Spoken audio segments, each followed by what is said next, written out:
qui sont des parties prenantes dans la gestion des inondations de manière générale. Alors, l'ONAS aujourd'hui a pu organiser, sous l'autorité de M. le gouverneur, cette activité-là pour permettre vraiment de définir, de partager avec l'ensemble des acteurs impliqués dans la gestion des inondations notre matrice d'action prioritaire pour l'année 2024 pour la gestion de l'hivernage.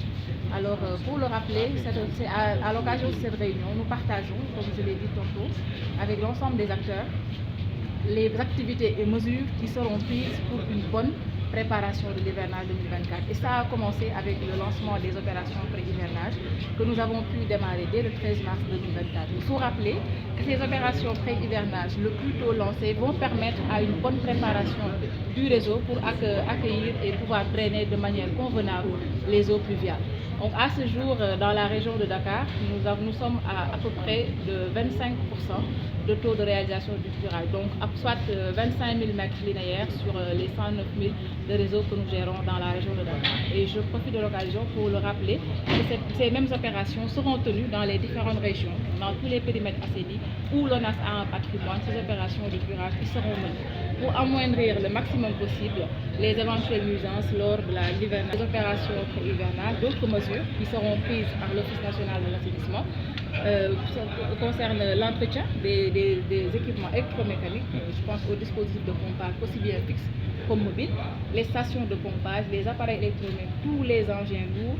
On va procéder à leur entretien, à la maintenance et qui vont concourir vraiment à aider à avoir une bonne gestion de l'hivernage et de la communication. Parce que nous savons aujourd'hui qu'il faut, pour une bonne réussite de la préservation de nos ouvrages, y impliquer les populations.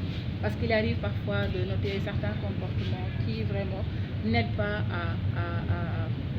à la préservation de nos ouvrages d'assainissement.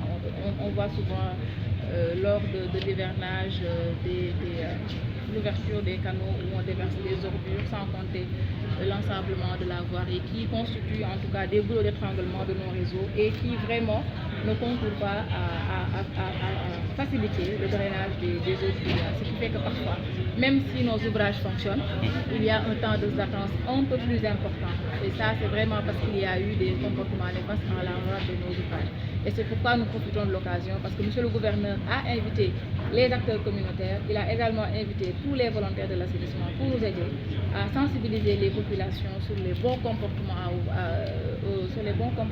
à avoir pour la préservation des oies et qui vont les aider, eux, à avoir un meilleur cadre de vie.